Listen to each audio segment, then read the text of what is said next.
शिल्पा अग्रवाल परिवार की बड़ी बहू थी। सुंदर रंग रूप और छरहरे बदन वाली शिल्पा का जादू ऐसा था कि सास और ननद ही नहीं, रिश्तेदारों में भी उसकी खूबसूरती के कसीदे पड़े जा रहे थे। और शिल्पा अपनी सुंदरता और सुंदर फिगर पर इठलाती, मन ही मन गर्व से फूली जा रही थी। खैर, शादी के बाद हर लड़की की ज़िंदगी में बदलाव आता है। सो शिल्पा के जीवन में भी बदलाव आया और वो 2 प्यारे प्यारे बच्चों की माँ बन गई। दोनों बच्चों के जन्म के बाद तो जैसे शिल्पा के पास अपने बारे में सोचने का समय ही नहीं था। इससे पहले कि शिल्पा समझ पाती, उसका वज़न 70 किलो का कांटा लांघ गया और कमर कमरा बन चुकी थी। खैर, जब तक वो अकेली थी, खुद को आईने में देख देख कर खूब इठलाती थी। लेकिन समस्या तो तब शुरू हुई जब शिल्पा की इकलौते देवर ऋषभ की शादी शिखा के साथ हो गई और वो अग्रवाल परिवार की छोटी बहू बनकर घर आ गई। शिखा भाभी, आप तो जो भी पहन लेती हैं, आप पर ऐसे खिलकर आता है, लगता है बस आपके लिए ही बनाया गया हो। पतले दुबले लोगों पर तो भाई सारे स्टाइल जंच जाते हैं। सोचना तो हमारे जैसे लोगों को पड़ता है, क्या शिल्पा बहू? आपको मतलब क्या है माँ जी? मुझे अपनी टीम में क्यों गिन रही हैं आप? मैं क्या इतनी मोटी हूँ? वो तो बच्चों के साथ समय की परेशानी रहती है, इसलिए मैं खुद पर ध्यान नहीं दे पा रही हूँ, वरना मेरा फिगर शिखा से भी बहुत अच्छा है। अरे तू तो बस रहने ही दे, हड्डियाँ गोश्त छोड़ रही है और बातें बनवा लो इससे। बेटा शिखा, मेरी सहेलियाँ तो कितने दिनों से पीछे पड़ी है। तुम्हारी छोटी बहू कौन से जिम जाती है, कौन सी एक्सरसाइज करती है, हमें भी उसके जैसी ही बॉडी बनानी है। अब सबको थोड़े ना बताते फिरोगी भाई, ये तो सीक्रेट होता है अपना अपना। हाँ, अब आपकी सहेलियाँ बुढ़ापे में जिम जाकर क्या अपनी हड्डियाँ चटकवाएंगी? चाहे जो कर लें, 65 की उम्र में 16 की तो लगने से रही। आई बड़ी ब्यूटी सीक्रेट पता करने वाली। शिल्पा बहू, उम्र चाहे जो भी हो, जिम जाना और अच्छी बॉडी बनाने की इच्छा रखना कोई गलत बात थोड़ी ना है। मैं तो कहती हूँ तू भी शिखा के साथ जिम जाया कर। ये जो तेरे गालों में लड्डू लटक गए ना, थोड़ा कम हो जाएंगे। भाभी, मुझे भी अपनी डाइट चार्ट दो ना। आप क्या क्या करती हो, अपनी फिटनेस के बारे में मुझे भी बताओ ना। अरे ऐसा कुछ भी नहीं है, मैं कोई डाइट फॉलो नहीं करती, बल्कि मैं तो जमकर खाती हूँ। तारीफ बटोरने के लिए झूठ बोल रही है। ऐसे थोड़ी ना बताएगी अपना सीक्रेट। जब से आई है हर कोई इसका दीवाना हुआ बैठा है। मैंने भी इसकी डाइटिंग खराब ना कर दी तो देखना। अब तो शिल्पा शिखा के उठने बैठने, खाने पीने, हर बात पर नज़र रखने लगती है। भाभी, आप तो सच्ची में इतना टेस्टी खाना बनाती है, मन ही नहीं भरता, लगता है बस खाते ही जाओ। अरे शिखा, तो खाओ ना, किससे रोका है? देखो, मैं तुम्हारी बहन जैसी हूँ, तुम्हारा जितना मन करे आराम से पेट भर कर खाओ। आज से ना तुम्हारे लिए गरम गरम फुलके मैं बनाया करूँगी। शिखा के सामने तो शिल्पा बड़ी मीठी मीठी बातें कर रही थी, लेकिन मन ही मन उसने शिखा से अघोषित युद्ध छेड़ दिया था। इस युद्ध में सफल होने के लिए उसने 2 अस्त्र इस्तेमाल किए थे। पहला, शिखा की डाइटिंग तोड़कर उसका वज़न बढ़ाना, और दूसरा, अपने लिए डाइट करके वज़न कम करना, ताकि घर में सिर्फ़ और सिर्फ उसकी ही तारीफ़ हो सके। शिल्पा अब खुद तो डाइट फूड खा रही थी, लेकिन जैसे ही शिखा के खाने की बात आती, शिल्पा उसे प्यार का नाम देकर रोज़ 1-2 रोटी ज़्यादा ही खिला देती। समय बीतने लगा और देखते ही देखते कब 1 महीने का समय बीत गया पता ही नहीं चला। 1 महीने तक ठूस ठूस कर खाने के बाद भी शिखा का वज़न था कि बढ़ने का नाम ही नहीं ले रहा था, जबकि शिल्पा के डाइटिंग करने पर भी उसका वज़न 2 किलो और बढ़ गया था। शिखा भाभी, बुरा मत मानना, लेकिन आप जैसे ठूस ठूस कर खाती है ना, उस हिसाब से आपका शरीर तो लगता नहीं। कोई आपको देखकर कह नहीं सकता कि आप 5 रोटी, 2 सब्जी, सलाद, रायता सब एक साथ निपटा देती हैं। मैं बुरा क्यों लगाऊंगी, बात तो तुम्हारी बिल्कुल सच है। मैं क्या करूं, मेरी डाइट ही ऐसी है, 2 रोटी में मेरा पेट ही नहीं भरता। हाँ, अभी तो नई नई शादी है, 1-2 साल बीतने के बाद देखना, पानी भी घी की तरह लगने लगेगा। और ये जो सब तुम्हारी पतली कमर के दीवाने हैं ना, तुम्हें डाइटिंग के नुस्खे बताएंगे, लिख कर ले लो मुझसे। अरे भाभी, आप छोटी भाभी को ऐसा क्यों बोलती हैं? आप देखना 2 साल तो क्या, वो 10 साल की बाद भी ऐसी ही रहेंगी।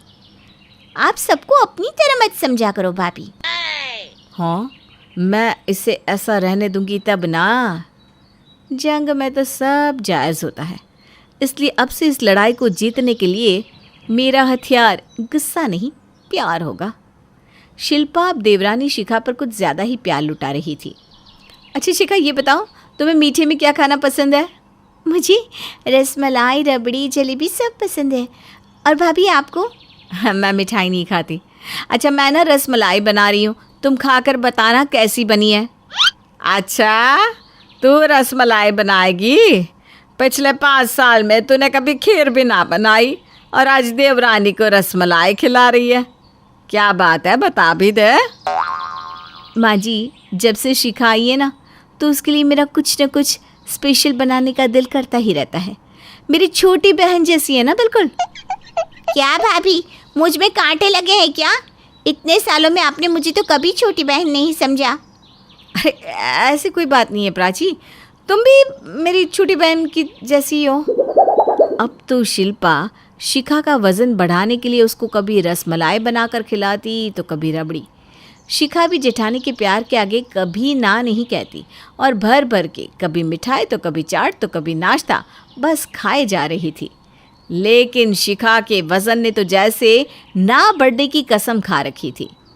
इधर शिखा के वज़न की चिंता करते करते शिल्पा 70 से 75 किलो की हो गई थी। पता नहीं ये शिखा कौन सा वरदान लेकर पैदा हुई है। इससे मिठाई और खाना बनाकर खिलाते खिलाते मेरी तो कमर ही टूट गई, लेकिन इसका वज़न तो हिलने का नाम ही नहीं ले रहा। शिल्पा कुछ देर तक परेशान रहती है, उसके बाद मोबाइल उठाकर वज़न बढ़ाने के तरीके ढूंढने लगती है। मीठा खाना, ओवर ईटिंग करना और एक्सरसाइज ना करना, इन सभी तरीक़ों से वज़न तेज़ी से बढ़ता है। मैं तो सब कुछ ट्राई कर रही हूँ, फिर इस शिखा का वज़न क्यों नहीं बढ़ रहा? और इसका वज़न बढ़ जाए इसके लिए तो मैं पूरा दिन इससे और कोई काम भी नहीं करवाती। पूरा दिन बैठे बैठे ठूस रही है, लेकिन कुछ हो ही नहीं रहा। आइडिया, ये बढ़िया तरीका है। आज से मैं शिल्पा के खाने में भर भर के घी डालूंगी। अब देखती हूँ इसका वज़न कैसे नहीं बढ़ता। अगले ही दिन से शिल्पा शिखा की सब्ज़ी, पराठे, रोटियां हर जगह भर भर कर घी डालने लगती है और बेसब्री से इंतज़ार करने लगती है कि कब उसका वज़न बढ़े और वो उसे वज़न बढ़ने का ताना मारे। लेकिन वज़न को तो ना बढ़ना था और ना वो बढ़ा।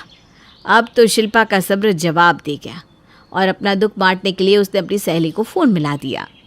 आज सुना हमारी ब्यूटी क्वीन, क्या हाल चाल है तेरे? अब तो तू जेठानी बन गई भाई, अब तो ठाट ही ठाट होंगी। देवरानी से खूब सेवा करा रही होगी। अरे काहे की ब्यूटी क्वीन, जब से ये शिखा आई है मेरी तो रातों की नींद और दिन का चैन सब हराम हो गया है। अब इस घर में मेरी कोई वैल्यू ही नहीं रही।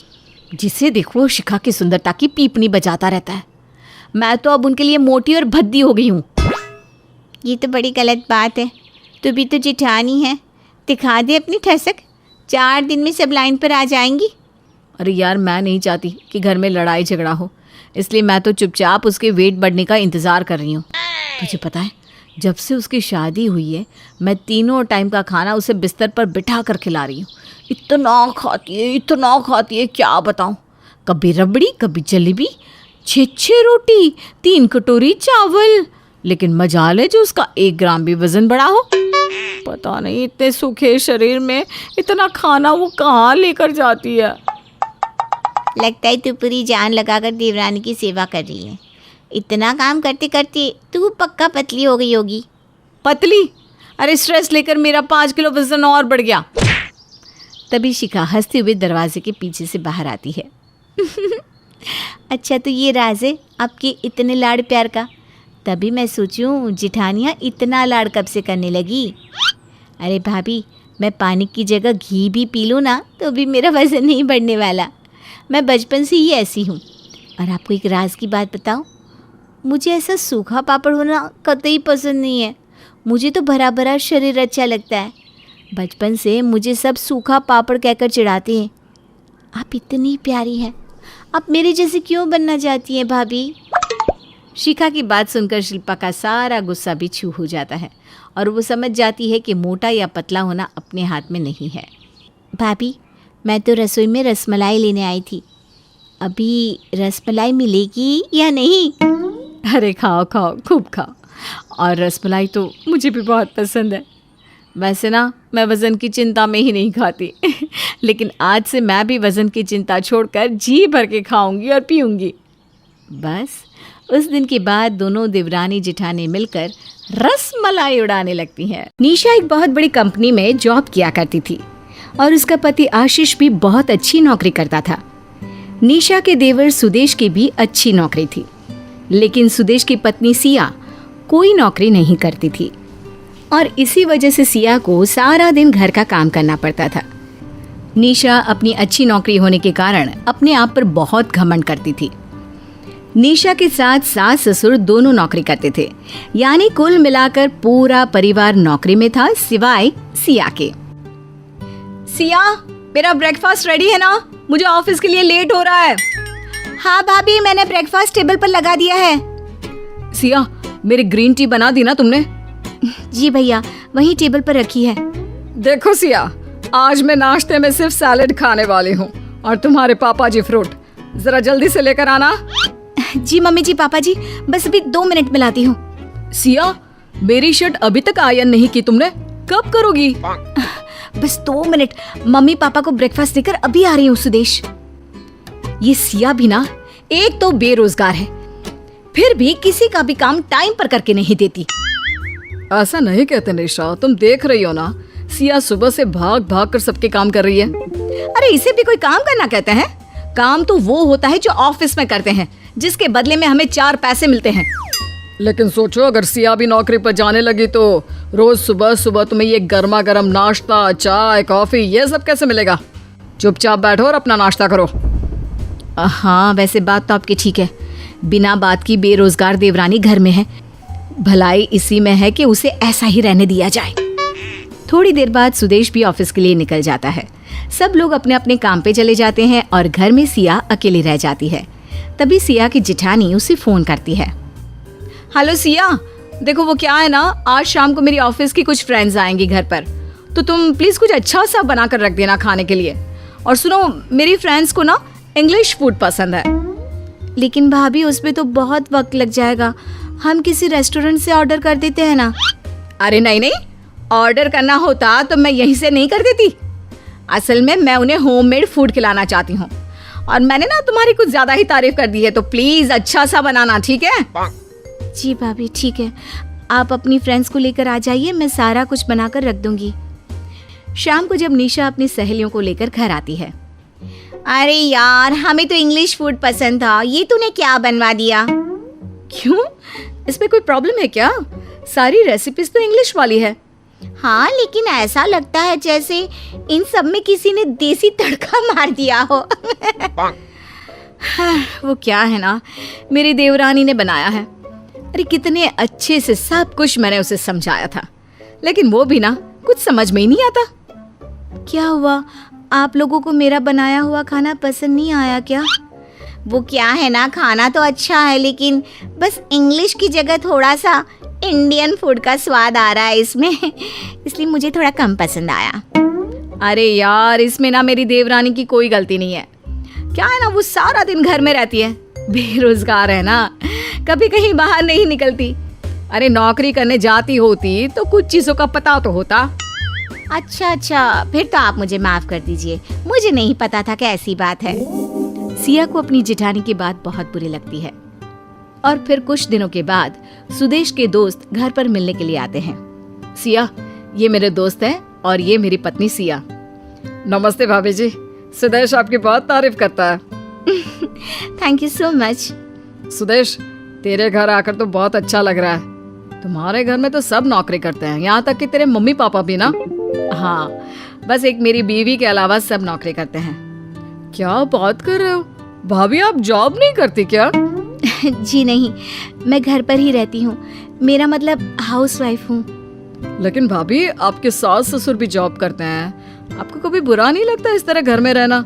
मेरा मतलब जहाँ पर सब लोग पैसे कमा रहे हैं, बाहर निकल रहे हैं, वहाँ पर एक इंसान बेरोजगार हो, कुछ अजीब लगता है ना।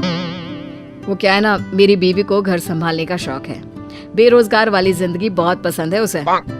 सही कह रहे हैं आप, मुझे घर में रहना बहुत पसंद है और मैं ऑफिस नहीं जाना चाहती। कुछ दिनों के बाद, मेरे ऑफिस में फैमिली पार्टी है, सब लोगों की फैमिली वहाँ पर आएगी, तो तुम सब लोगों को भी वहाँ चलना है। लेकिन मम्मी जी, मेरा तो ऑफिस रहता है, मैं नहीं आ सकती। हाँ मम्मी, मेरे भी ऑफिस में बहुत काम है, मैं आपके साथ नहीं आ पाऊंगा। और मम्मी जी, आप जानती है ना मेरा तो कितना बिजी शेड्यूल रहता है। आप एक काम करिए ना, सिया को अपने साथ ले जाइए। हाँ हाँ, उसे तो मैं ले ही जाने वाली हूँ, लेकिन अगर तुम में से भी कोई चलता तो मुझे बहुत अच्छा लगता। मैं तुम सबको अपने ऑफिस वाले लोगों से मिलवाना चाहती थी। कोई बात नहीं मम्मी जी, मैं चलूंगी ना आपके साथ। देख लो सिया, तुम जा तो रही हो मम्मी जी के साथ, लेकिन मम्मी जी तुम्हें क्या कहकर इंट्रोड्यूस करवाएंगी? तुम आखिर करती क्या हो? मम्मी जी की बेइज्जती हो जाएगी। अरे मुझे उस बात से कोई फर्क नहीं पड़ता। सिया की सास सिया को अपने साथ ऑफिस की पार्टी में ले जाती है। वहाँ पर सब लोग सिया के सीधे और सरल व्यवहार से बहुत खुश होते हैं। ये देखकर सिया की सास भी बहुत खुश होती है। और जब वो लोग घर वापस लौट कर आते हैं, देखो निशा, मम्मी जी तो बहुत खुश लग रही है। तुम तो कह रही थी कि सिया की वजह से उनकी बेइज्जती हो जाएगी। एक मिनट रुको, जरा पूछने तो दो मम्मी जी को, सब ठीक तो रहा ना पार्टी में? क्या बताऊं बहू, सब कुछ ठीक नहीं, बहुत ठीक रहा।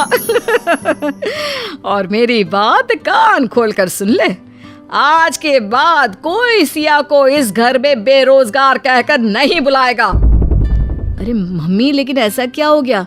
ऐसा क्या जादू कर दिया मेरी बीवी ने?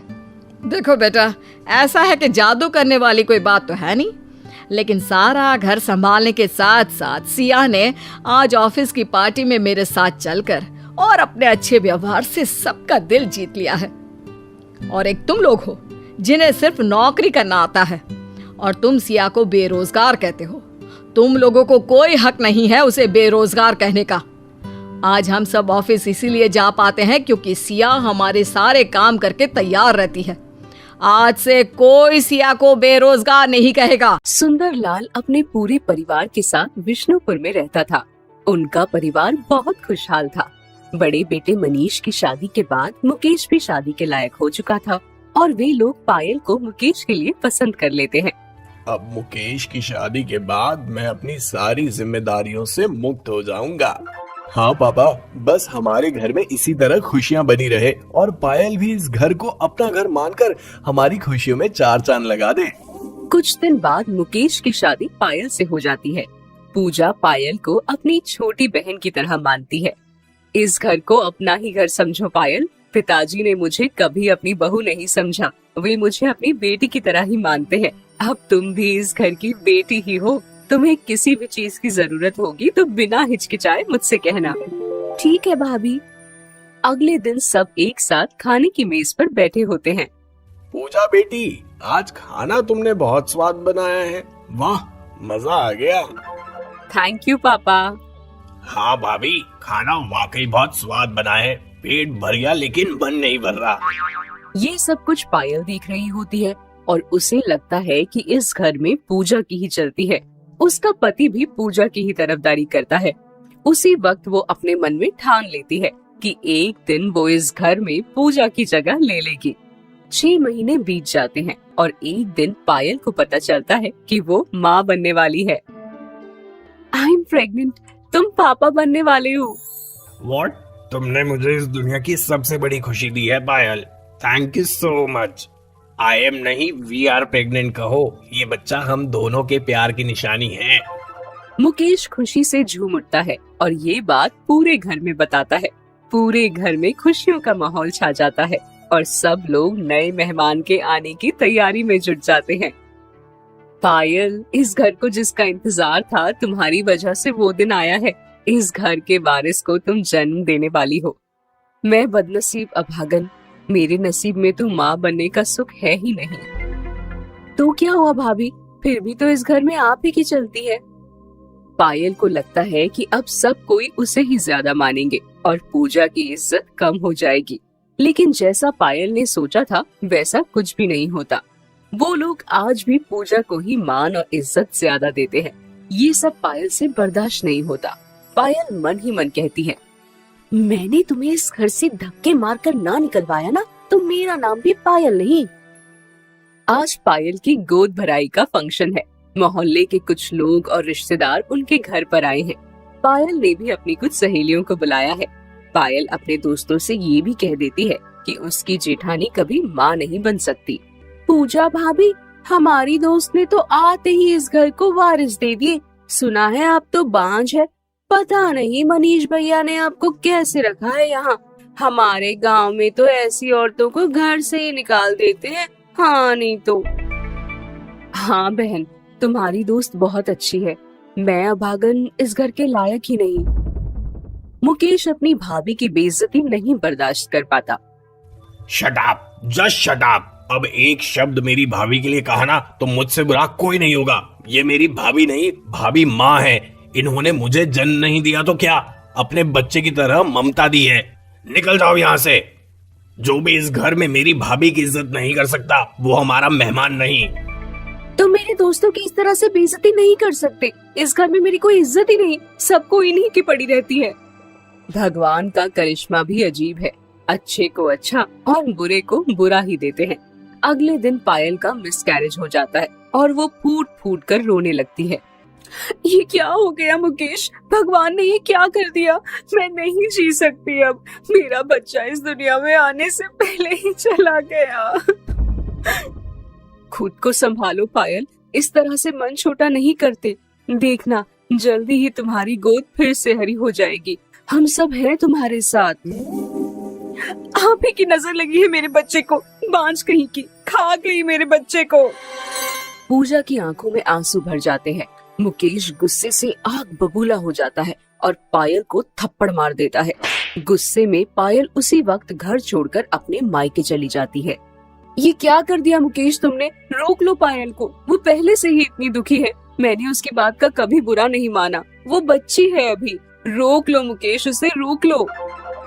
इधर पायल अपने मायके चली जाती है और उधर पूजा को पता चलता है कि वो माँ बनने वाली है। शादी के इतने दिन के बाद ये दिन हमारे नसीब में आया है मनीष।